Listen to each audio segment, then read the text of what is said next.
ભાવનગરની સમરસ હોસ્ટેલ કોઈના કોઈ વિવાદમાં વખતો વખત આવતી રહે છે, જેમાં આજે રાત્રે અખિલ ભારતીય વિદ્યાર્થી પરિષદના હોદ્દેદારોએ સમરસ હોસ્ટેલમાં છે ખાસ કરી ભોજનની ગુણવત્તા 3 વર્ષથી સોલાર બંધ હોય, ગરમ પાણી આવતું ન હોય તે મુદ્દે વિરોધ વ્યક્ત કરવા ધરણા યોજ્યા હતા। ભાવનગરની સમરસ હોસ્ટેલને કોઈને કોઈ વિવાદમાં વખતો વખત આવતી રહે છે, જેમાં આજે રાત્રે અખિલ ભારતીય વિદ્યાર્થી પરિષદના હોદ્દેદારોએ સમરસ હોસ્ટેલમાં છે ખાસ કરી ભોજનની ગુણવત્તાને 3 વર્ષથી સોલાર બંધ હોય, ગરમ પાણી ન આવતું હોય તે મુદ્દે વિરોધ વ્યક્ત કરવા ધરણા યોજ્યા હતા। મોડી રાત્રે એબીવીપીએ જણાવ્યું હતું, આ મામલે ચેકિંગ માટે કલેક્ટર પણ સમરસ હોસ્ટેલમાં આવ્યા હતા।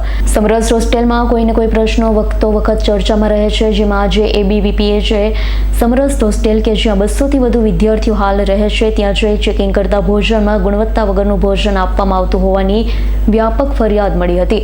એકાદ બે નહીં પણ 3 વર્ષથી સમરસ હોસ્ટેલનું સોલાર સિસ્ટમ બંધ હોય, વિદ્યાર્થીઓને કડકડતી ઠંડીમાં ગરમ પાણી મળતું નથી, આ સહિતના પ્રશ્નો હોય એબીવીપીના હોદ્દેદાર ધરણા પર બેઠા હતા। ઘટનાની જાણકારી થતાં કલેક્ટર પણ ઘટના સ્થળે રૂબરૂ નિરીક્ષણ માટે આવ્યા હોવાનું એબીવીપીએ જણાવ્યું હતું। તાજેતરમાં જ સમરસના રોડ પર ગટરનો પ્રશ્ન ચર્ચામાં હતો અને તે મામલે તંત્રએ કામગીરી શરૂ કરી। સમરસ હોસ્ટેલમાં કોઈના કોઈ પ્રશ્ન ચર્ચાનો વિષય બનતો હોય છે, તેમાં આ વખતે સોલારનો ઉમેરો થયો હતો। નમસ્તે, જયદીપસિંહ ગોહિલ, ભાવનગર નગર મંત્રીની જવાબદારી।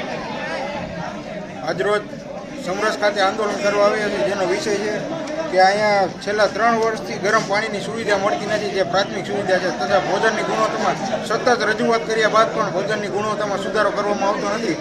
આજ 3જી 4થી વાર રજૂઆત કરવા આવ્યા છીએ, બરાબર। છેલ્લા 3 વર્ષથી નાવાના ગરમ પાણીની સુવિધા આપવામાં આવતી નથી। પછી ભોજનમાંથી વારંવાર જીવજંતુ નીકળવાની સમસ્યા છે, જેનો ઘણીવાર રજૂઆત કર્યા હોવા છતાં પણ એનો નિકાલ કરવામાં આવતો નથી।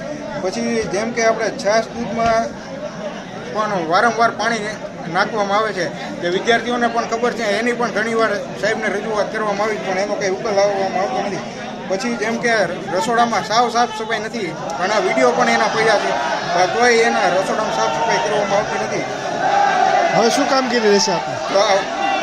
આનો અઠવાડિયામાં ઉકેલ નહીં લાવવામાં આવે તો વિદ્યાર્થી પરિષદ દ્વારા ઉગ્રથી ઉગ્ર આંદોલન કરવામાં આવશે, જેની સંપૂર્ણ જવાબદારી તંત્રની રહેશે।